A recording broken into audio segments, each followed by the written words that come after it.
Senhoras e senhores, hoje eu bati um papo com o Pedro Bigardi. O Pedro Bigardi, ele foi prefeito da cidade de Jundiaí, e hoje ele vai contar um pouquinho aqui sobre a rotina de um prefeito, o que faz um prefeito de uma cidade. Foi um papo muito bacana, espero que vocês curtem, porque a gente falou um monte de coisa, falou sobre política, sobre outras coisas também. Foi um episódio muito legal, espero que vocês curtam, se divirtam. Siga meu Instagram lá, o Thiago Ferreira com TH e 2Gs. Sigam também o Instagram da minha marca, Vai de La Comedy, que tem muita coisa legal lá. Sigam lá, ouçam o podcast, os episódios do podcast que tem em todas as plataformas e agora em YouTube também com imagem. Então curtam lá porque tá bem legal. Pedro Bigardi, hoje eu dialoguei com o prefeito. Solta a vinheta.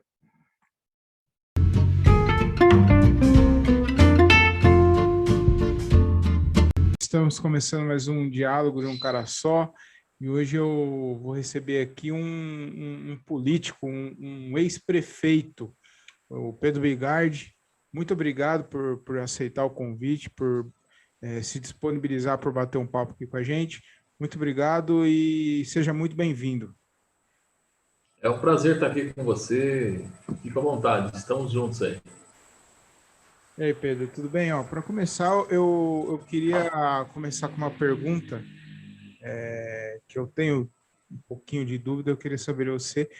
O que faz, eu sei que você já foi prefeito da cidade de Jundiaí, e aí eu queria saber de você, o que faz um prefeito? Tá. Bom, eu, antes de ser prefeito, fui servidor público, né? Fui desenhista, fui engenheiro da prefeitura, concursado, né? Então eu conhecia muito, digamos assim, o funcionamento das coisas lá na prefeitura. Quando eu assumi como prefeito, eu procurei usar todo aquele meu conhecimento da cidade e da própria prefeitura para fazer uma administração que fosse a melhor possível.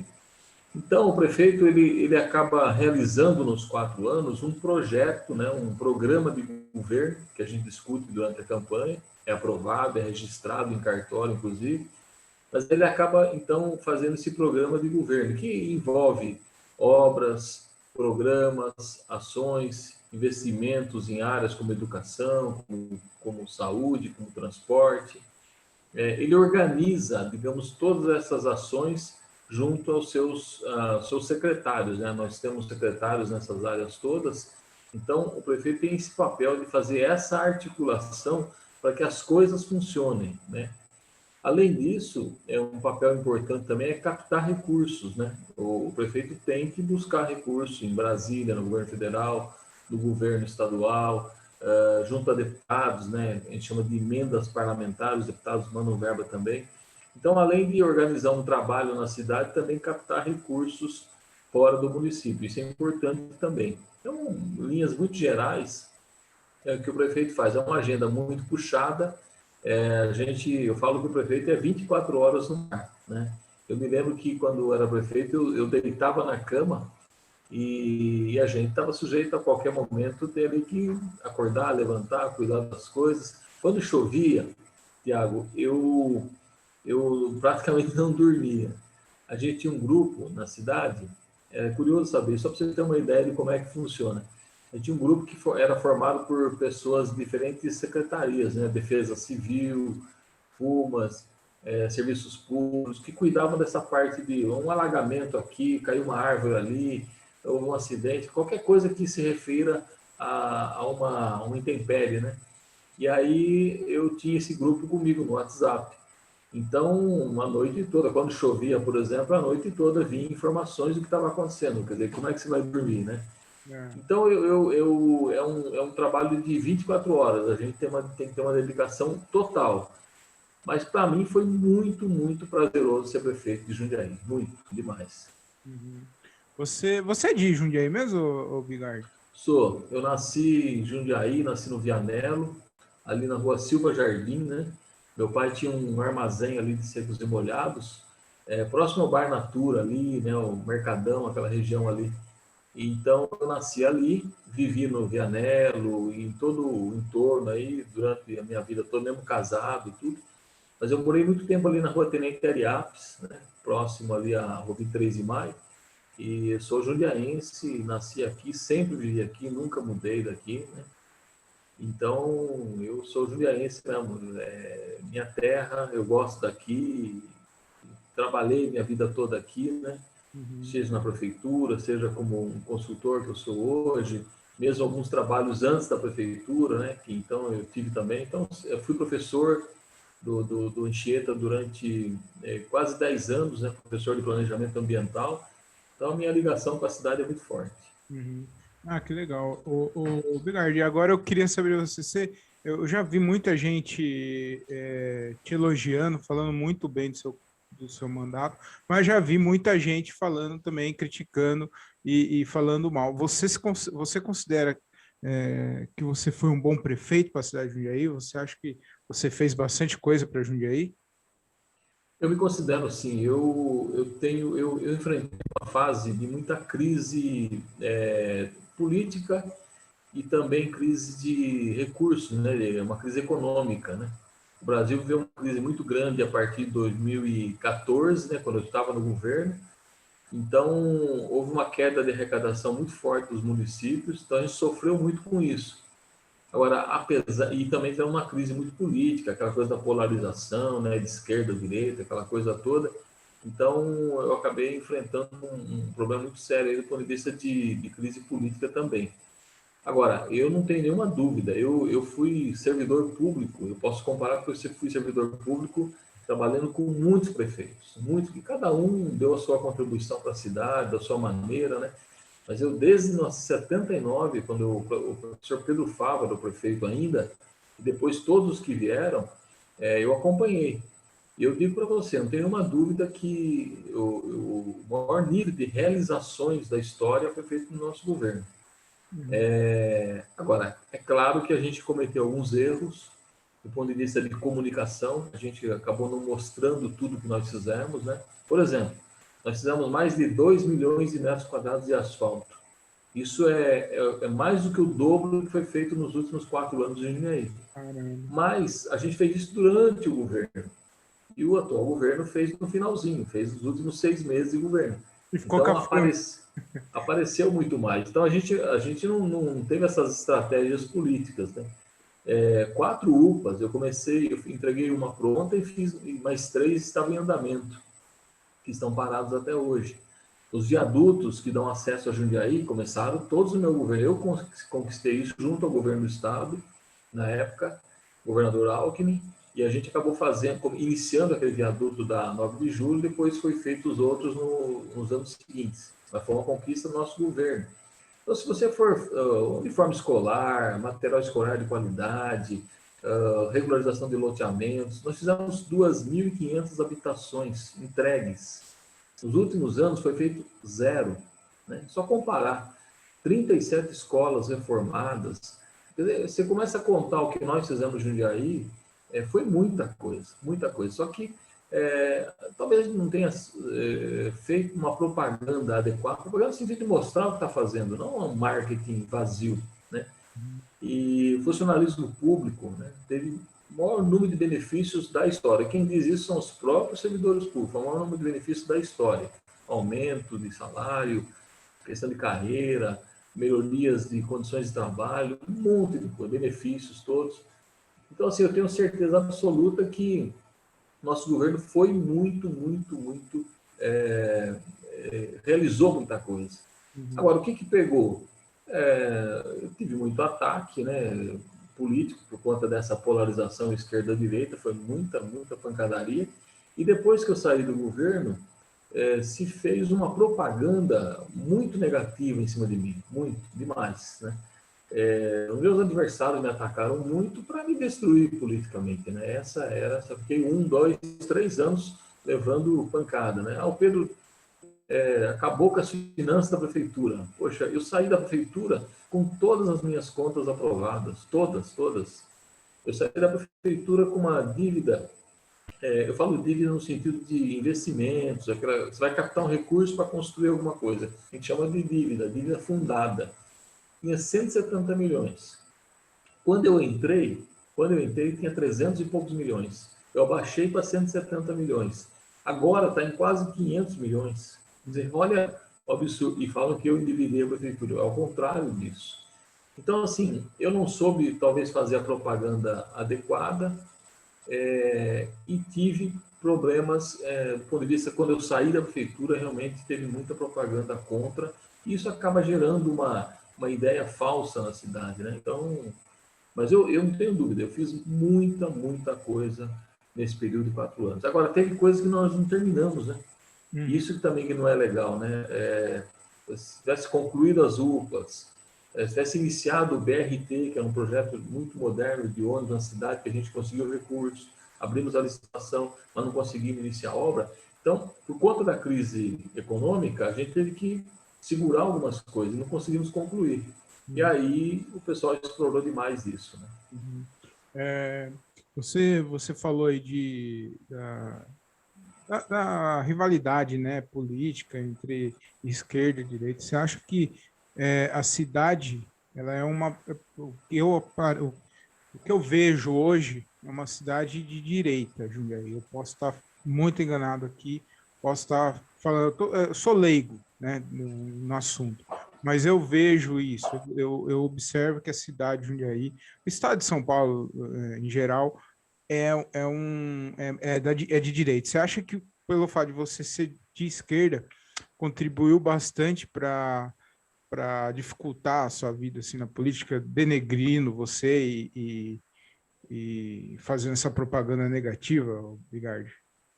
Durante o mandato, com certeza, né? Porque nós pegamos aquele momento ruim, né? De atacar muito a esquerda, a direita, aquela coisa pesada que foi aquelas manifestações a partir de 2013 nas ruas e tal. Então, durante o mandato, com certeza, eu sofri com essa história de direita e esquerda. Eu fui, durante muitos anos, do PT, depois saí, fui para o PCdoB, depois acabei saindo também, mas fica essa imagem de uma pessoa de esquerda que eu sou, né? A vida toda fui pessoa de esquerda. Agora, Jundiaí é uma característica assim, ó. Você tem razão na tua análise aí. Eu falo assim que é um terço, um terço, um terço. Um Uhum. terço tem uma visão mais à direita, um terço uma visão mais à esquerda, e o outro terço ele tende de um lado para o outro, Uhum. dependendo das condições. Por exemplo, quando eu fui eleito, eu tive 101 mil votos na cidade, no primeiro turno. No segundo turno, 140 mil votos, que aí deu uma onda mesmo, aí foi uma onda. Mas esses 101 mil votos, ele é mais ou menos aí os chamados um terço mais um terço, ele pendeu para o meu lado Uhum. naquele momento.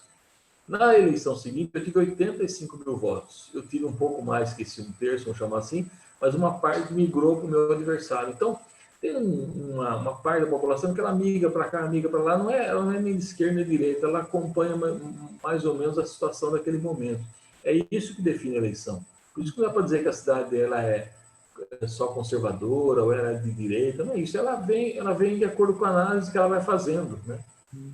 Se eu tivesse concluído algumas obras que eu não consegui concluir durante o mandato, se eu tivesse feito uma comunicação mais eficiente, eu teria provavelmente cento e poucos mil votos e teria sido eleito. Uhum. Então, eu acho que essa análise da população como de direita ou de esquerda não é muito assim, não pode ser só isso, tem que ser alguma coisa a mais, né?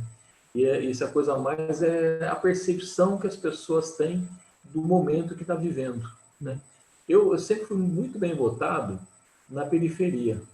Eu ganho na periferia. Então, Varjão, eu fiz muita coisa. Lá eu fiz casas, eu fiz 1.088 unidades habitacionais no Varjão, fiz a UPA lá, eu asfaltei a Rua 8, fiz 2 pontes sobre o Rio Jundiaí, que ligou toda a região do Varjão com Tulipas, que era uma. O Varjão só tinha uma entrada. Eu fiz 2 pontes ali, uma para ligar a área industrial, a outra para ligar com Tulipas.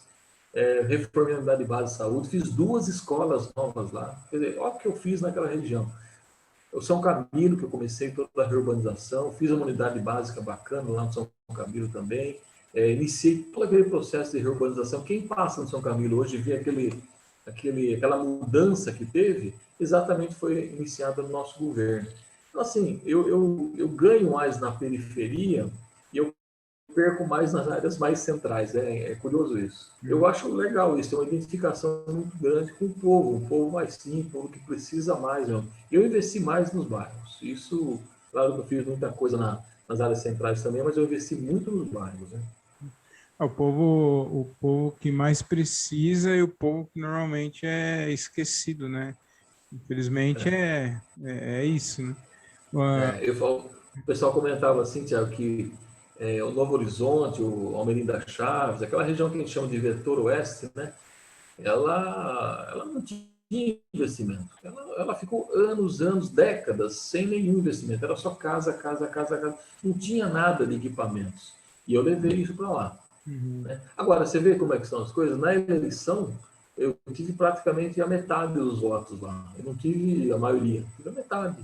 E Ah, mesmo tendo feito muita coisa lá, o voto que retornou para mim, vamos dizer assim, foi metade dos votos lá daquela região. Então, é muito difícil a gente compreender totalmente essa história do voto. É um momento que a gente está vivendo. Por isso que não dá para analisar um governo só se ele perdeu ou ganhou. Tem que analisar pelo que ele realmente fez. Né? uhum. Ô Pedro, outra coisa também que eu queria saber de você, você mudaria, você acha que, você falou um pouquinho aí, mas você mudaria alguma coisa que você deixou de fazer ou que você fez e não faria no seu mandato? Você fala, pô, eu acho que eu devia ter feito isso aqui, mas eu não consegui, ou vice-versa.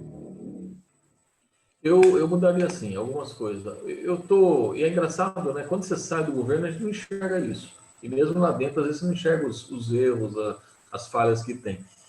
É que agora eu estou trabalhando com algumas prefeituras, dando consultoria, né? O prefeito me chama, eu vou lá, ajudo, faço um plano, algumas prefeituras têm que me procurar.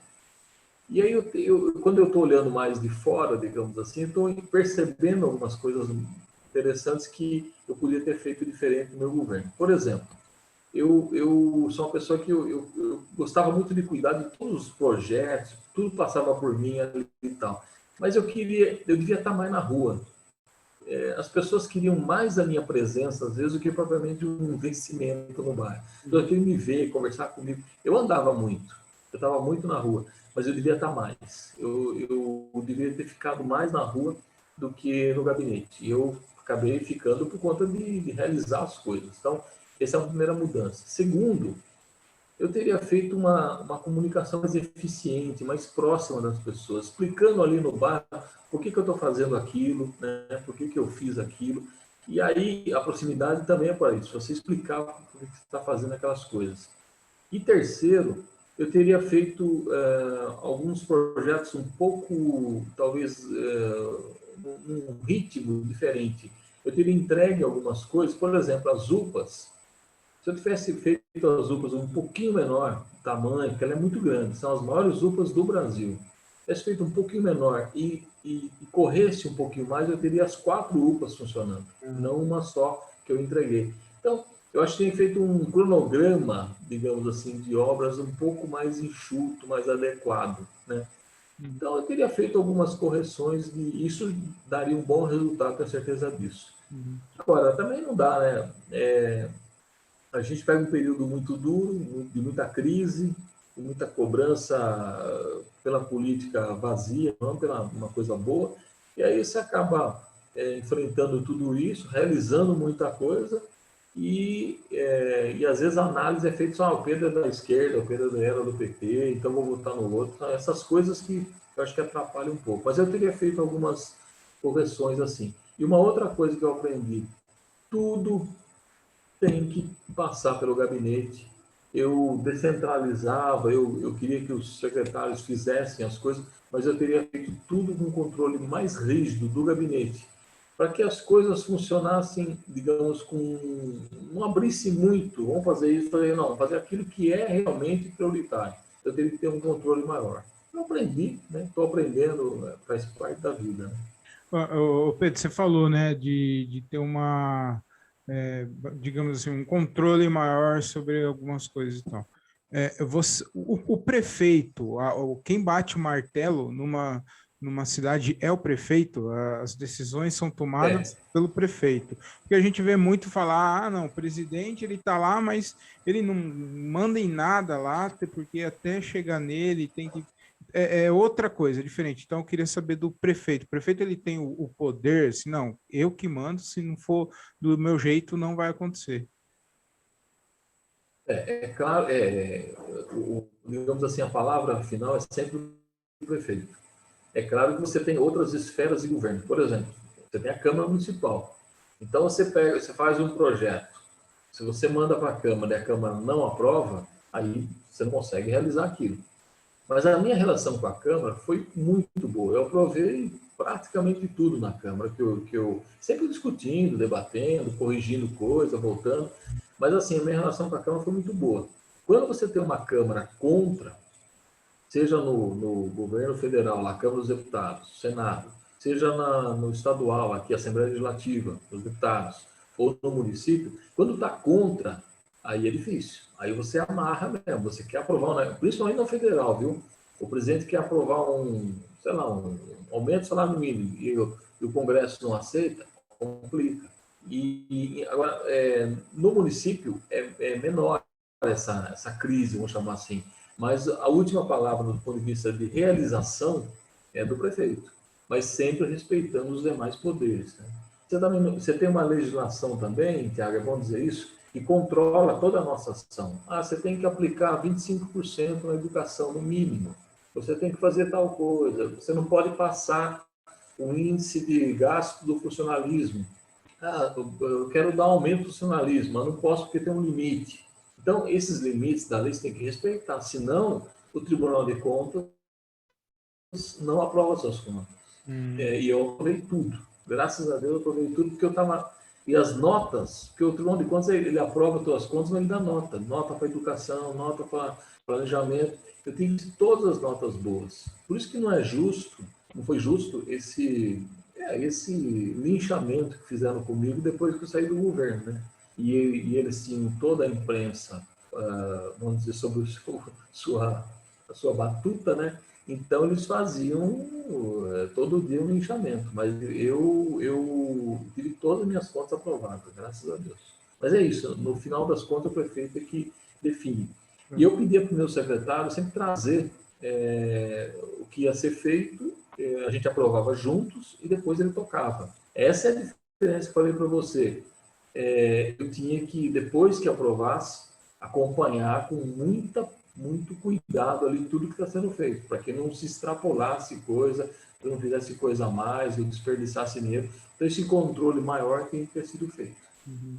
Ô Pedro, eu noto, eu estou falando da minha cidade, mas provavelmente acontece isso no Brasil inteiro, principalmente em cidades, municípios menores, eu imagino que deve acontecer de monte, que eu sinto que a gente vive num monopólio de prefeitos. Então, assim, é sempre os mesmos caras que estão ali. Ah, tá, aí sai um, fica o mandato fora, mas só que ele fica por trás também ali, coordenando e dando instrução. Ou seja, ele não saiu da prefeitura. E aí no outro ano ele volta. E é assim, a vida, 20, 30, 50 anos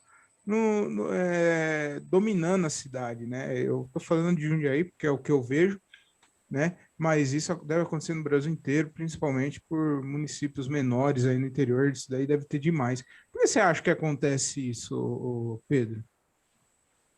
Primeiro que eu acho que de fato acontece muito isso, né? Você tem razão. Isso independente de local, pequeno, né? Eu fui numa cidade ontem que eu fui resolver um assunto que o prefeito me pediu, né? E lá eu percebi o seguinte, não vou citar o nome, tá? Mas lá eu percebi que existe um prefeito que já tinha voltado como secretário, o atual tinha sido vereador, quer dizer, é o mesmo pessoal que já estava há alguns anos. Então, esse vício, vamos dizer assim, acontece. Antigamente, eu acho até que era pior, viu?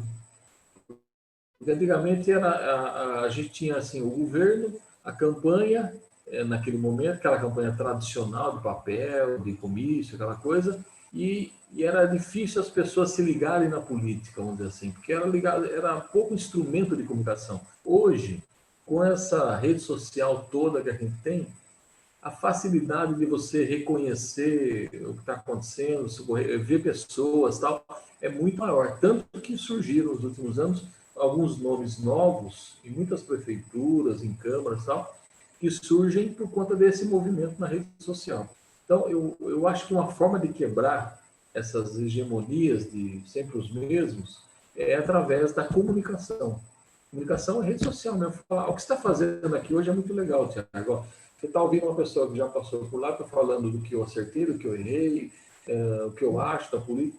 Essas coisas, quando elas começam a circular mais, elas acabam mudando a política. O que não dá, isso que eu acho que é o errado, é dizer assim, a política não presta, a política é ruim, a política... Negar a política, sabe? Porque daí também você nunca participa dela e ela continua sempre com os mesmos mesmo. Aí não muda muito, nunca mesmo.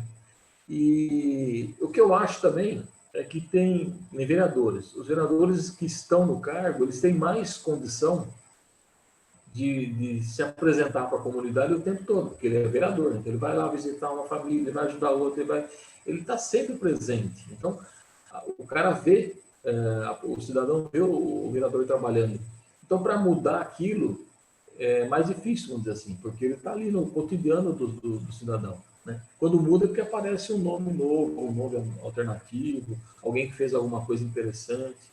Então, eu acho que o grande significado disso assim, é não negar a política e a comunicação desse assunto política circular mais. Mas de uma forma boa também, não pode ser uma coisa chata, porque senão ninguém aguenta.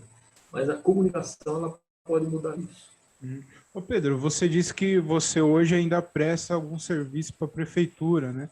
Você tem um contato e tal. E aí eu queria saber você, como que é o contato? Porque o presidente, o prefeito que está lá hoje era seu rival nas eleições. E aí eu queria saber se existe contato, se vocês se dão bem, se ou, é só na política mesmo, saindo ali, não não que tenha amizade, né? Mas o É, convívio ali, como que é isso?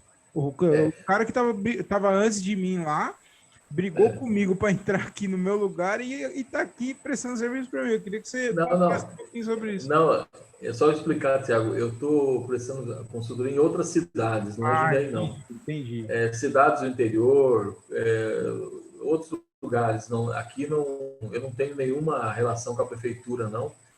São cidades que me procuram pela minha experiência, especialmente na área de planejamento, né? Plano diretor, projeto de desenvolvimento, plano de habitação. Então, eu sou chamado mais como técnico e também como político, claro. Mas são outras cidades pelo interior aí, não é aqui não. Eu não tenho nenhum trabalho com a prefeitura de Jundiaí, né? E também não tenho nenhum contato com o prefeito, nenhum. Uhum. Uma que a gente está em campos diferentes, né? E outra que a forma com que o prefeito atual me tratou depois que eu saí da prefeitura foi uma forma muito violenta que eu acho que não ajuda na política. Foi uma coisa muito desgastante para mim, eu sofri demais, minha família sofreu demais, porque a gente levou, todo dia era crítica, era acusação, e o tempo foi mostrando que aquelas coisas não eram verdade. Então, hoje não tenho processo no Ministério, no Tribunal de Contas, minhas contas foram aprovadas. Então, se eu tivesse feito alguma coisa errada, não teria minha conta aprovada. Não pode ter certeza disso. Os caras do tribunal, os conselheiros do tribunal são muito criteriosos, né? Uhum. Então, assim, eu não tenho nenhum contato e nem quero ter também, porque eu acho que a postura que o prefeito atual teve comigo nos últimos anos, depois de sair da prefeitura, não foi a correta, porque quando você se relaciona com alguém, eu entrei na prefeitura como prefeito e o prefeito anterior, eu tinha minhas diferenças com ele, mas eu não tive nenhum tipo de perseguição, de acusação, nada. Eu toquei minha vida. Eu pensei na cidade, né? Enquanto que o que entrou pensou de uma forma maquiavélica, né? Eu vou destruir meu adversário durante alguns anos. No último ano eu faço algumas coisas, com o meu adversário destruído, eu fazendo algumas coisas visíveis na cidade, e pronto. E se alguém falar você não fez para ele, ele vai falar, não, eu não fiz porque o Pedro causou problema à prefeitura, tal. Ele usou ele criou um enredo, né? Uma história, ele se fixou nela. Essa é a ideia. Então, eu não fiz isso com o meu antecessor, não faria isso, o prefeito de novo jamais faria isso. Então, não tenho nenhum contato com o atual prefeito, nenhum. Uhum. O Pedro, uma coisa também que eu queria saber de você, como que separa você falou aí que você nem dormia, né? Dia que chovia, como que o prefeito ele separa a vida dele pessoal com o prefeito? Porque são duas pessoas, é prefeito, mas você também é ser humano, você também tem o seu horário de lazer, tem horário de bater uma bolinha que eu sei que você gosta, de fazer um churrasco comigo. Tem como separar? Tipo, não, eu não vou naquele restaurante ali porque, eu deveria, agora era para eu estar trabalhando e tal, então eu vou fazer. Então, eu queria saber como que é o seu psicológico quanto a isso, o psicológico de um prefeito a respeito disso. Consegue Ó, separar? é muito difícil separar uma coisa da outra. Você, enquanto você está no cargo, prefeito ou deputado, você tem que se portar como tal, né? Então, por exemplo, eu ia nas festas de bairro, as festas essas que tem nas igrejas, eu ia no restaurante, eu só não conseguia muito jogar futebol, que eu gosto, mas eu não conseguia muito. Mas assim, eu fazia o meu churrasquinho em casa com a minha família. Aliás, todo mês a família se reunia, né, antes da pandemia, na minha casa, todos os meus irmãos e tal. Então eu mantinha assim essas coisas mais de ser humano normal, vamos chamar assim. Mas é muito difícil. Quando você está na rua, você naturalmente é confundido sempre com o personagem prefeito. Não tem jeito. É inevitável. Isso é muito difícil. Talvez seja a coisa mais difícil. Mas eu levava isso na boa. Por exemplo, estou lá num lugar, numa festa, estou comendo lá. Aí a pessoa chega para conversar comigo, ou para tirar uma foto, ou para pedir alguma coisa, para reclamar, ou para elogiar, qualquer coisa. Eu parava e conversava com a pessoa, né?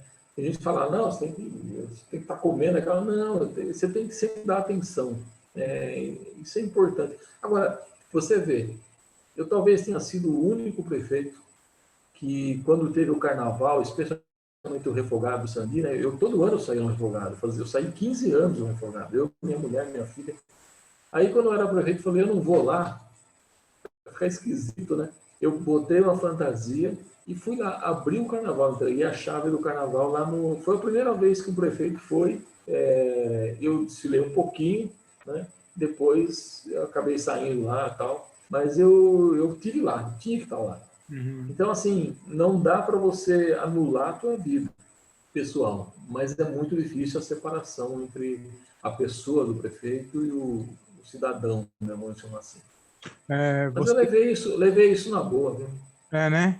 É isso que eu queria saber também. Você falou hoje aqui, em outras conversas que a gente já teve, eu já vi, não sei se você vai se lembrar disso, mas uma vez numa confraternização, quando o mundo era normal ainda, não tinha nada de pandemia, uma vez você comentou que muita gente fecharam as portas para você, né? Depois que você saiu da prefeitura e tal, muita gente te julgava, muita gente pessoas que os falsos amigos, né? Quando precisou de você estava lá e um monte de gente a hora que você saiu virou a cara para você.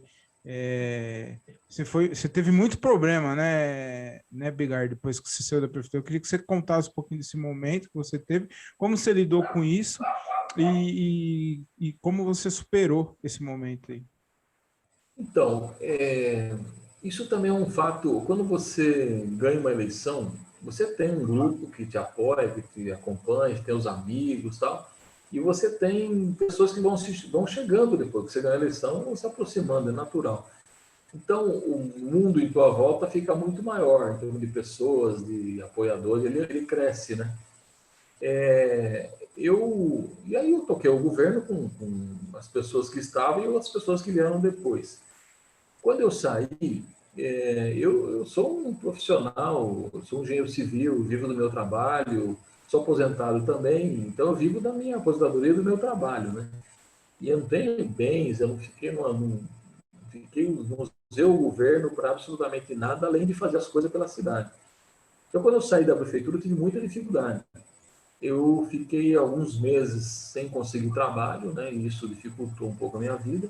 E eu sentia que algumas pessoas que estavam comigo acabaram não se afastando, né? Então isso me deixou um pouco chateado com algumas pessoas que poderiam ajudar numa condição de oportunidades de trabalho, né? Mas depois eu fui compreendendo também que cada um também estava cuidando da sua vida, correndo atrás das suas coisas, também tem suas dificuldades, né? Então, eu assimilei bem isso, né? O tanto que hoje eu estou trabalhando e muito, muito, né? O ano passado eu trabalhei praticamente todo ano dentro de casa, aqui, o home office, trabalhando aqui, mas hoje eu consigo muita coisa, trabalhando bastante. Então, eu percebi também que muitas pessoas se afastaram porque tem que cuidar da vida dela, né? Então, é compreensível isso também. Então, assim, eu superei, essa coisa passou, eu estou me sentindo hoje muito bem profissionalmente, pessoalmente, e quero tocar minha vida, né? Mas eu passei uma fase meio dura mesmo. Ali no começo foi muito doído, foi sofrido, mas eu superei. É complicado, né, o Pedro, porque você sabe que você tá ali, foi uma escolha que você fez, né? Mas e você sabia do preço, mas depois que sai é difícil, né? Exatamente. A gente acaba tendo essa dificuldade. Agora, o que eu falei, quando eu fui prefeito, eu me dediquei, olha, vou voltar um pouquinho mais. Quando eu fui deputado, eu fui deputado os primeiros 2 anos como eu era suplente. Eu acabei assumindo no meio do mandato. Eu tinha 2, 3 grandes trabalhos no estado de São Paulo, eu deixei os trabalhos para assumir como deputado, né? Então eu parei de trabalhar a minha profissão para assumir como deputado e me dediquei total, total. Então quando eu entro na política, seja como deputado, como prefeito, eu entro de cabeça mesmo, entrei de cabeça. E isso, quando você sai, você tem que resgatar a tua vida profissional, né? Então as dificuldades surgiram a partir daí. E agora eu tive muita gente boa também que ficou do meu lado, viu? Tem gente de primeira linha que estava no governo, que são meus amigos, que me ajudam na área jurídica, na área de trabalho, de projeto. Então eu tenho amigos também de primeira linha. Ô Pedro, você pretende voltar para a prefeitura, tentar mais uma prefeitura ou política? Você pensa em voltar? Então eu não sei, assim, na medida que eu assumi esses trabalhos que eu estou fazendo aqui agora, eu estou me dedicando muito a eles, mas eu não gosto de deixar a política de lado. Eu adoro política, adoro fazer política, todo dia sou procurado. Ontem eu fiz uma live com um amigo lá de Caeiras, um advogado, doutor Ronaldo, nós falamos 1 hora sobre política, falamos de coisas que para fazer e tal. Hoje eu fiz uma reunião com um grupo de pessoas que são do Brasil todo, tem gente de Brasília, do Rio de Janeiro, de Minas, de São Paulo, são ex-prefeitos, ex-secretários, atuais secretários de alguns lugares e tal. A gente fez uma discussão sobre a pandemia. Então, assim, eu gosto da política, não tem como, né? Então, eu estou na política, vou continuar nela. Se houver oportunidade de candidatura no futuro, eu posso ser candidato, sim, não vou fugir da briga, não. E agora, mas eu vou conciliar sempre essa coisa do meu trabalho profissional com a questão política. Isso eu vou fazer sempre, porque eu gosto. Então, eu posso ser candidato no futuro, mas não sei. Isso vai depender muito das condições, né? Uhum. O que eu tive nas 2 últimas eleições foram muito ruins, do ponto de vista de trabalho, de estrutura. Como eu vinha daquela fase, que nós falamos agora há pouco aqui, de dificuldade, eu cheguei na campanha de deputado em 2000. 18, sem nenhuma estrutura, sem muita apoio, salvo os amigos que me acompanham, mas poucos apoios, pouca estrutura, pouco trabalho político, o resultado não vem, né? E na última também, eu praticamente entrei na última hora, não ia nem entrar. Então, se for para ser candidato, tem que ser um trabalho mais estruturado, com calma, bem pensado, bem organizado, né? Mas eu estou à disposição. Isso, se houver oportunidade no futuro, com certeza. Pedro, você falou aí ontem eu assisti a live, não assisti inteira, eu Ah, confesso, assistiu? mas eu assisti uma boa parte lá da live, estava bem legal, bem bacana. Você falou da pandemia. Vicente também assistiu. Ele falou para mim, eu vi Meu ele amigo lá. Vicente. E aí eu queria saber, você falou da pandemia, eu queria saber de você como um ex-prefeito e como um cidadão. Você acha que esse número absurdo de mortes por Covid, você acha que os políticos eles têm responsabilidade por isso também? Você acha que alguma coisa no início ali que tivessem tomado alguma atitude que eles tivessem feito no começo, você acha que podia ser diferente? Ou você acha que a culpa não é só deles? Bom, primeiro eu acho que eu tenho uma ideia da responsabilidade coletiva. Eu falei isso ontem, né? Se você não tem uma responsabilidade de todos, cidadão, de usar máscara, às vezes tem gente, você vê na rua sem máscara, você vê gente se aglomerando, fazendo festa, né, não tomando os cuidados devidos. Às vezes o cara pode ficar em casa e ele não fica. Então, assim, eu acho que então a responsabilidade é coletiva. Agora, eu não tenho nenhuma dúvida do que eu vou falar agora para você. A grande responsabilidade do número de casos, do tempo que a gente está vivendo nisso e do número de óbitos é da classe política. Não tenho nenhuma dúvida disso. Nós erramos, eu digo nós, falar do Brasil, né? Nós erramos no Brasil muito lá atrás, muito. A gente devia ter sido mais duro, mais rígido.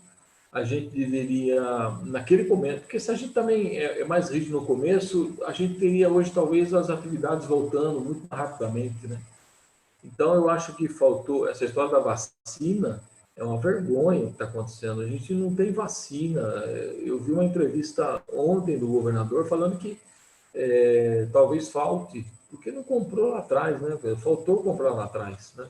Então, eu acho que a responsabilidade grande, grande da classe política. E eu vou falar para você aqui de Jundiaí. No Jundiaí nós chegamos a 1.000 óbitos hoje, né? 1.002 óbitos. É uma situação muito triste. E um sistema de saúde que funciona, que consegue atender as pessoas. Agora, eu sinto duas coisas aqui no caso de Jundiaí. Eu falei muito pouco sobre isso, mas praticamente não falei sobre isso, porque qualquer coisa que falar de Jundiaí, eu não dizer que é política, né? Então eu evitei falar. Mas eu acho que, por exemplo, o auxílio emergencial, ele tinha que ter acontecido para as famílias. Tem de 5 mil a 10 mil famílias de Jundiaí que estão passando fome. Essas pessoas tinham que ter um auxílio local.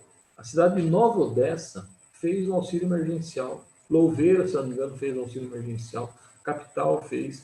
E nem teria condição de ter dado um auxílio emergencial bom por um período, 6 meses, para essas famílias estão passando fome. Eu sei de casos aí que é um absurdo. Então, isso vale para Juliana, vale para outras cidades também. Ajudar quem está precisando, o pessoal da classe artística, a gente está desempregado, a gente está na rua, tem que ajudar, né? Então, acho que isso foi um problema, uma falha dos municípios.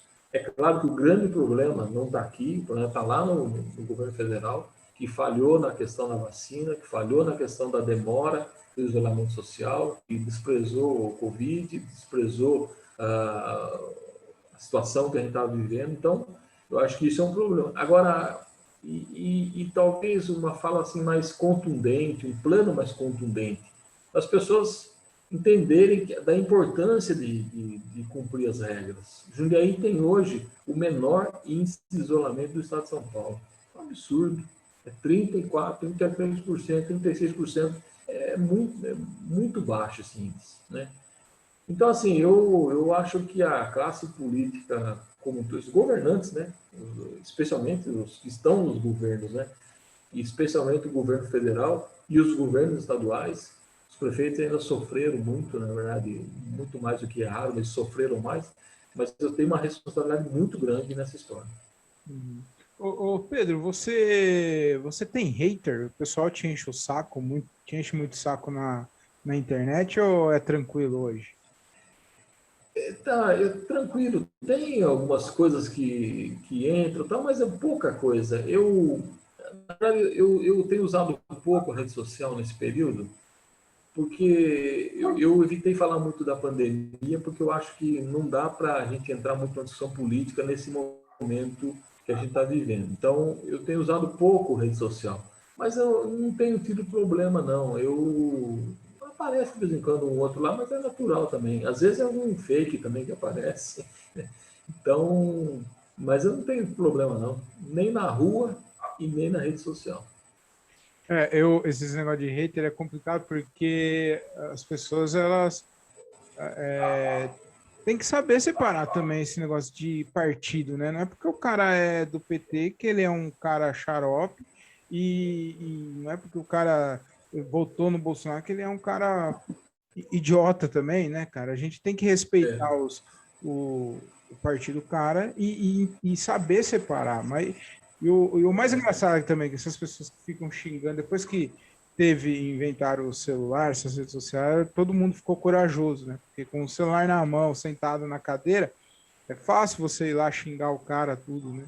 É, eu, eu, e eu, é, eu me coloco um pouco nesse lugar também, porque eu fui, por muito tempo eu fui assim, mas hoje eu quero, pelo menos, tentar entender o que é o. Tá, tá, você gosta do Boulos, então me explica por que você gosta, me fala, me conta dele. Mas com alguns também, porque tem gente que não tem conversa, né? Tem gente que fica endeusando o isso aí. político, e eu acho isso completamente errado, porque ele é um humano também, não é Deus, né? É isso aí. Então, tem gente que pode, o político pode estar fazendo, pode estar roubando, fazendo o que for.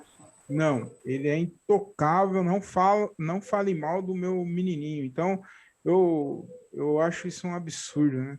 É.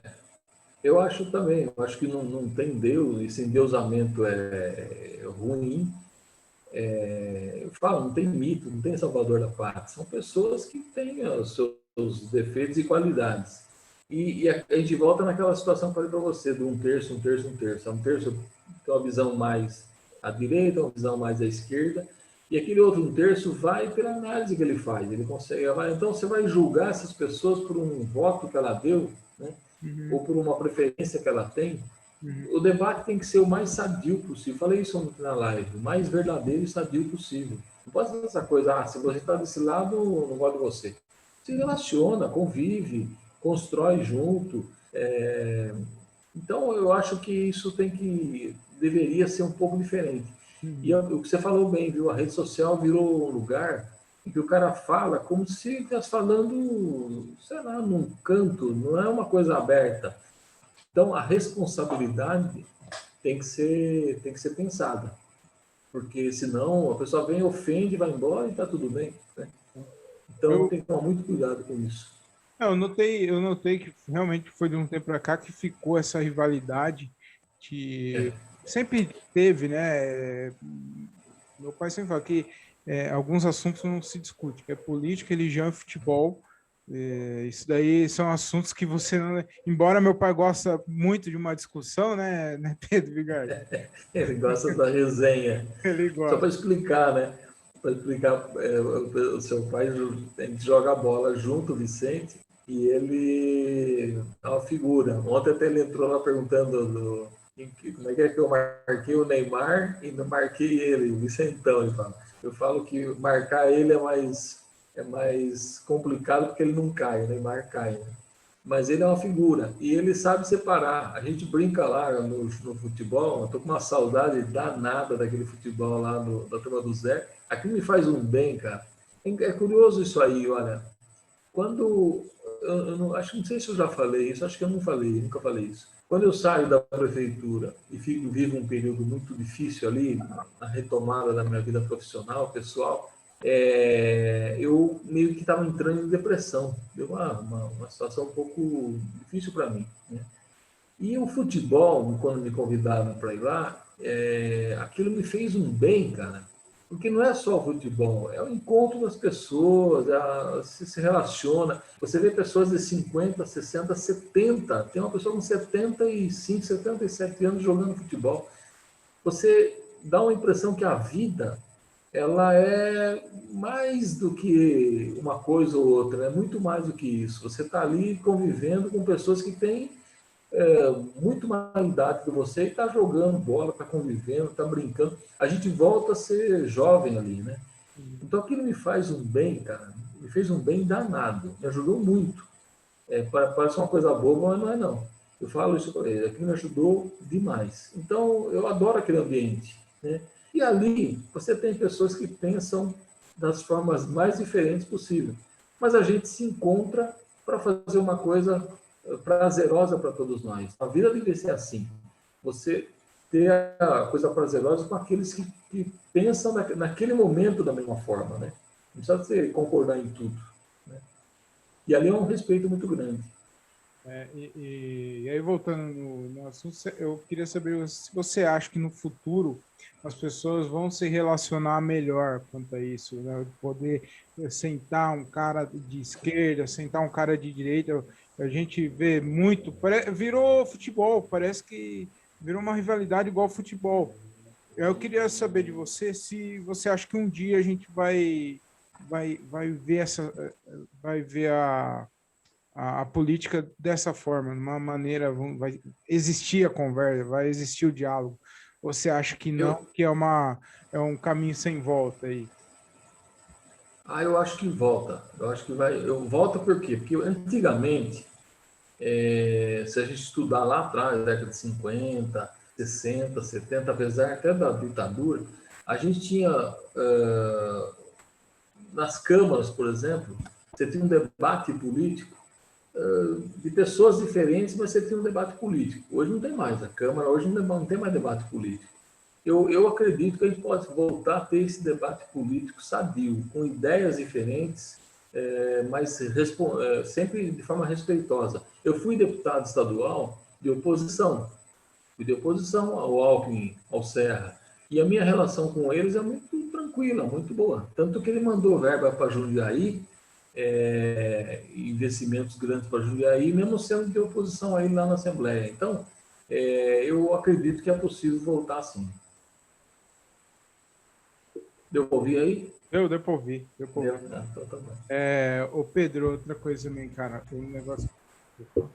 Você é bem lembrado, meu pai, ele comentou aqui que teve aquele no final do ano, todo jogo, todo ano tem, né, aquele futebol dos artistas, futebol dos famosos. Aí você frequentou alguns jogos aqui, jogou com o Neymar, com o Nenê também, uma porrada de jogador lá, né, que eu não vou lembrar agora. Eu queria saber de você como que foi ali, vocês jogaram e tal, e depois acabou o jogo, acabou, cada um foi pro seu canto, ou depois deu para ter uma resenha, depois bater um papo com o pessoal, ou se os caras, existe um preconceito também, não, dele político não se mistura, ou não? Como eu queria que você contasse um pouquinho para mim desses jogos aí. Cara, é muito legal, porque a resenha acontecia antes do jogo, no vestiário, todo mundo conversando. Tinha algumas figuras muito engraçadas, alguns conversavam mal, outros mais fechados. Por exemplo, o Amaral, uma figuraça, fala, conta história. O Kaká de uma simplicidade, assim, você conversa com ele na boa, tranquilo. Então, assim, a conversa no vestiário antes do jogo era muito bacana, era muito gostoso. E a gente falava do significado daquele jogo, né, de ajudar as famílias, com mantimentos e tal. Então, era brincadeira, ao mesmo tempo tinha uma coisa séria, forte por trás. Então, e por que eu ia lá? Além de, porra, ficar do lado daquelas figuras, era Romário, Gabriel Jesus, era o Lucas, era um negócio extraordinário.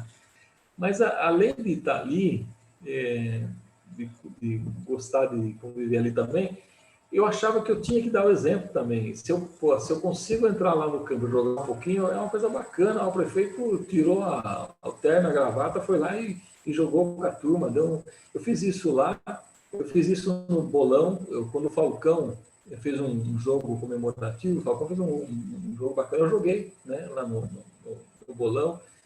Aquela história que eu falei do carnaval, de eu ir no carnaval, eu achava que eu tinha que estar nas festas, eu ia e ficava no meio do povo, ficava na festa da uva, na festa da amizade.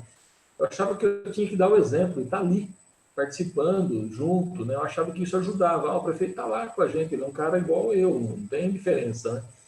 Então, eu me lembro que eu inaugurei uma, como é que chama? Uma área de lazer grande lá no Varjão, e chama a Praça Onofre Canedo. E lá tinha um campinho que a gente estava inaugurando junto com os equipamentos, todo um lugar muito bonito. Ele estava abandonado, a gente recuperou tudo. No dia da inauguração, eu joguei com a molecada do Varjão. Foi divertidíssimo, né? A molecada falou, que legal, até fiz um golzinho lá, o cara falou, pô, muda de profissão, né? Vem ser jogador com a gente. Então, assim, eu achava que eu tinha que dar o exemplo também, estar junto, fazia parte, mostrar que é um ser humano normal, né? Então, além do prazer de jogar com essas figuras fantásticas, e o Nenê é o grande responsável por isso, porque ele organizava, ele me visitava antes no gabinete, ele discutia como ia fazer, depois ele mandava os mantimentos para o Fundo Social, ele nunca falava isso, ó, mas ele doava leite, além de todo o alimento que vinha, ele doava leite, ele conseguia leite doado, ele comprava, não sei, ele doava para o Fundo Social também. Então é um negócio super bacana, né? A gente vai voltar a isso, se Deus quiser, vai voltar esses jogos, essa confraternização, solidariedade, vai voltar tudo isso. Foi muito legal, eu fui em alguns jogos desses. Eu queria saber de você, do Neymar, desde aquela época lá, você já via que ele era... Bom, todo mundo via, né? Mas eu queria saber, porra, você pode falar para todo mundo que você jogou com o Neymar. Isso aí é para poucos, né? Então eu queria saber de você, como que foi ver ele lá de pertinho lá e participar do... Deu uma falhada na voz aqui. Como Foi foi mal. participar lá de um jogo desse, estar lá do lado dele e falar pra gente como que é o menino Ney na época. Primeiro ele causou um problema, um alvoroço, né? Porque a gente tinha a transmissão do jogo pelo Sport TV, todo ano o Sport TV ia transmitir. E aquele ano estava preocupado com chuva, né? Diziam que ia chover final de tarde e tal. E aí ele atrasou, cara, ele atrasou bastante e desceu do helicóptero lá no Passo. Eu recebi, só que a turma ficou sabendo, lotou de gente lá em volta, né? Então, para tirar ele de lá já foi duro. Ele chegou, nós entramos num carro e fomos até o estádio com o carro, abrindo o caminho e tal, o guarda ajudou a gente. E aí nós chegamos lá, todo mundo já, né, quase ia muito atrasado. Entramos correndo lá no jogo e depois caiu aquele pé d'água, aquela chuva danada, todo aquele povo na arquibancada. A gente olhava para a arquibancada, aquela água descendo assim, nas escadas. Porra, a gente falava, putz, eu podia ter começado antes, né, judiando o povo, hein? Mas ele foi muito atencioso com a gente, tal, foi muito legal. E então foi gostoso, né? E teve um lance que eu sempre brinco, falo do Vicente também. Teve um lance assim que a bola estava indo na lateral, eu voltei correndo, né? Correndo, voltei, né? E eu vi que era o Neymar, que estava em cima. Falei, Ave Maria, agora estou perdido, né? Eu e ele ali.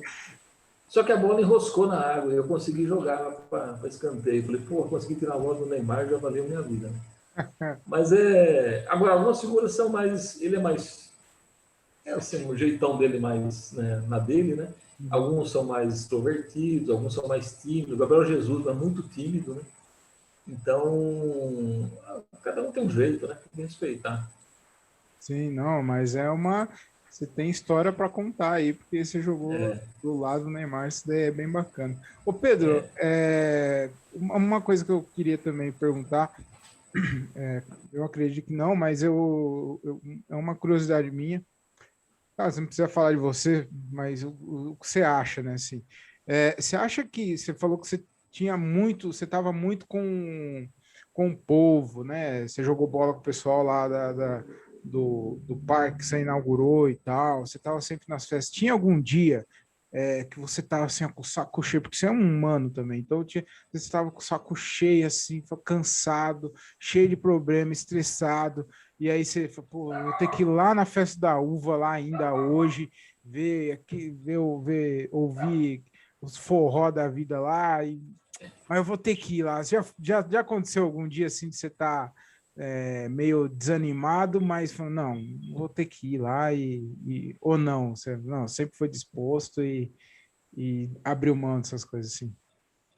Cara, eu vou dizer uma para você. Nunca eu tive essa. Eu sempre curti muito, muito.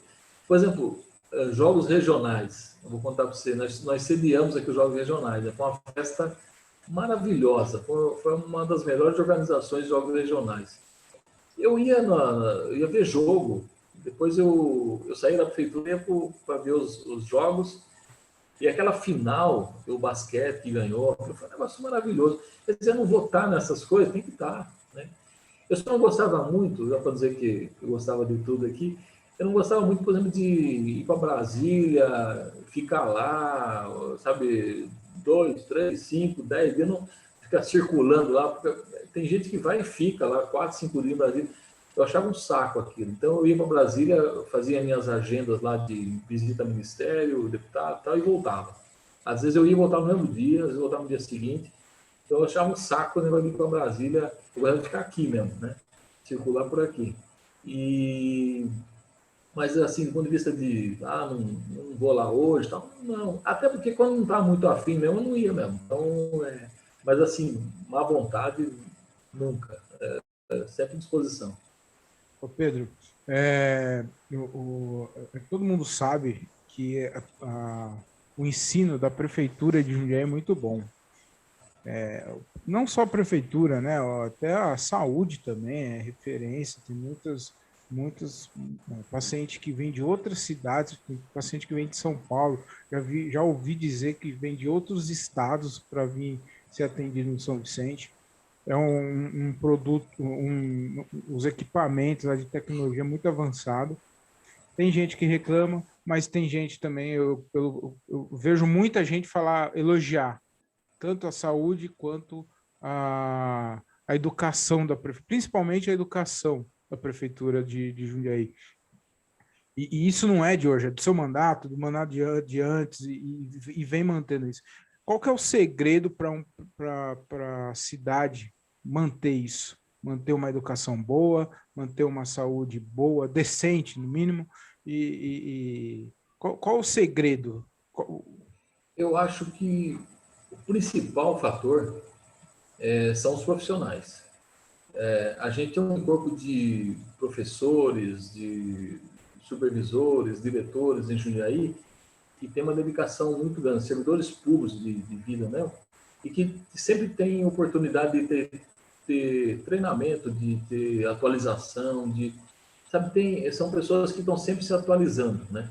E tem uma dedicação muito grande. Então, a gente tem uma boa estrutura física para escolas, entrega um material escolar de qualidade, uma coisa boa. Eu coloquei o uniforme escolar que não tinha, gratuito para as crianças também. Agora, eu acho que o principal são os professores. Acho que eles é que seguram uma barra que garantem a qualidade do ensino.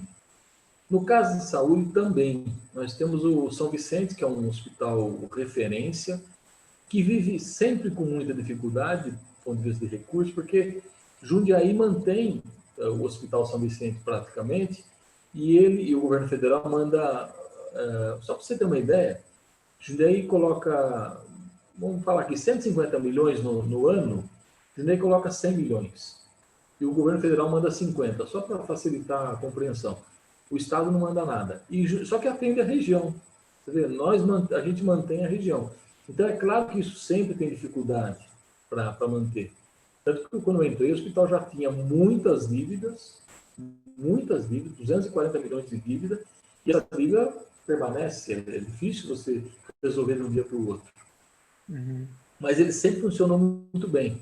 Então, nós temos uma rede boa, só que a saúde é um pouco diferente da educação, porque você tem um problema na saúde, você tem 10 coisas resolvidas. E um que não foi resolvido, normalmente aquele um é que aparece. Ah, eu não consegui marcar o exame. Ah, eu não consegui fazer minha cirurgia, ou que fui mal atendido. Normalmente, um problema, ele ganha uma repercussão muito grande.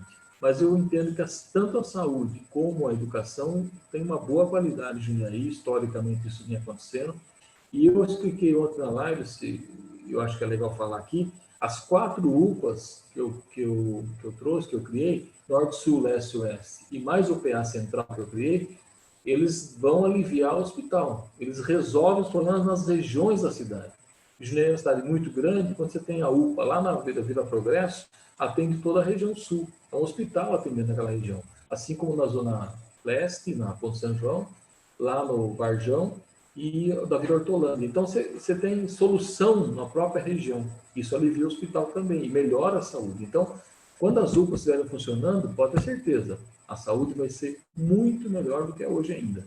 Mas concordo com você, que é boa qualidade e eu acho que o grande mérito não é o prefeito, o secretário, não, são os profissionais que sempre atuaram e atuam bem, Juliano. Uhum. Não, é muito bom. Meu filho, ele estuda na escola, na creche, né? Da prefeitura, mas o ensino é da prefeitura. E ele estudou em outras escolas, não vou citar o nome aqui, mas não era da prefeitura de Jundiaí.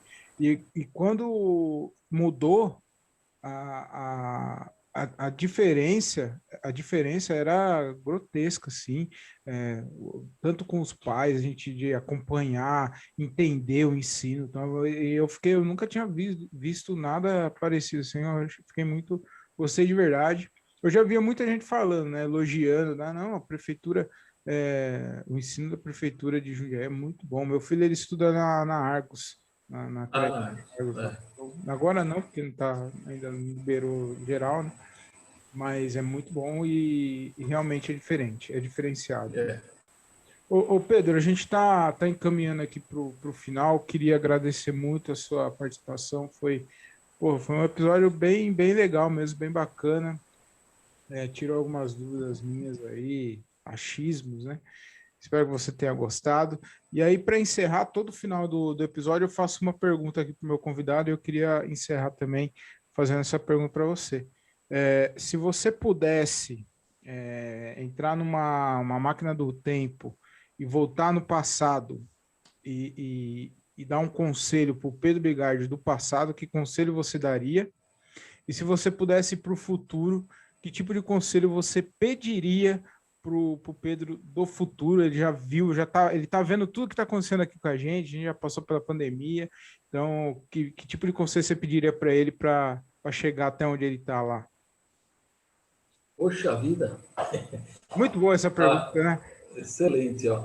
Se eu me pegou no pulo aqui. Se eu voltasse por passado aí, eu ia falar, olha, sem dúvida alguma, faça tudo de novo. Faça tudo de novo, sem qualquer dúvida. Minha trajetória de vida, tenho um orgulho muito grande de ter lutado, batalhado, insistido, às vezes sacrificado até as pessoas estão em volta, mas eu acho que valeu a pena tudo que eu fiz. Então, faça tudo de novo, seria lá atrás, em relação à minha vida de trabalho, de política também.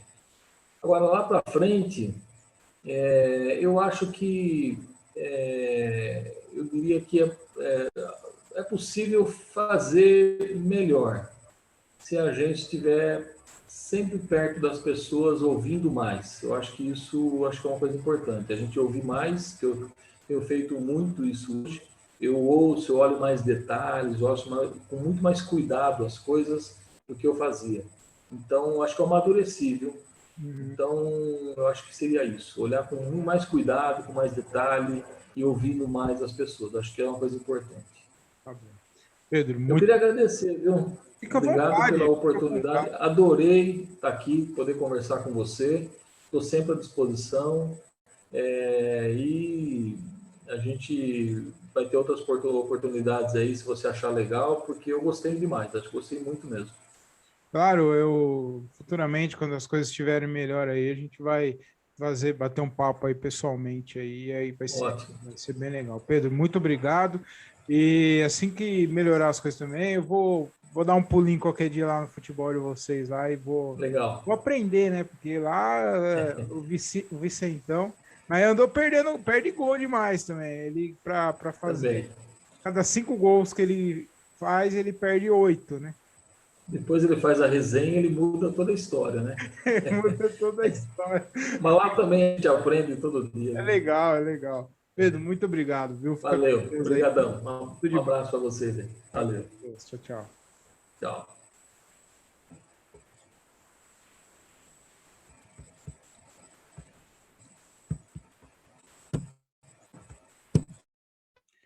E é isso, muito obrigado. Mais um episódio. Espero que vocês tenham curtido e se divertido, porque eu gostei demais. Foi um papo bem bacana. É isso, me sigam no Instagram lá, me siga @o Thiago Ferreira, com TH e 2Gs.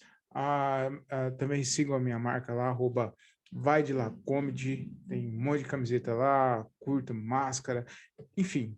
Curtam lá e acompanhem nossas redes sociais. Agora eu estou no YouTube também com imagens. Compartilha, curte, comenta, faça tudo isso no YouTube mas a gente também, mas nós também estamos em todas as plataformas de podcast, ok? Então é isso, muito obrigado, tudo de bom, de bem, de belo, com aquele sabor de caramelo. Fiquem com Deus e tchau.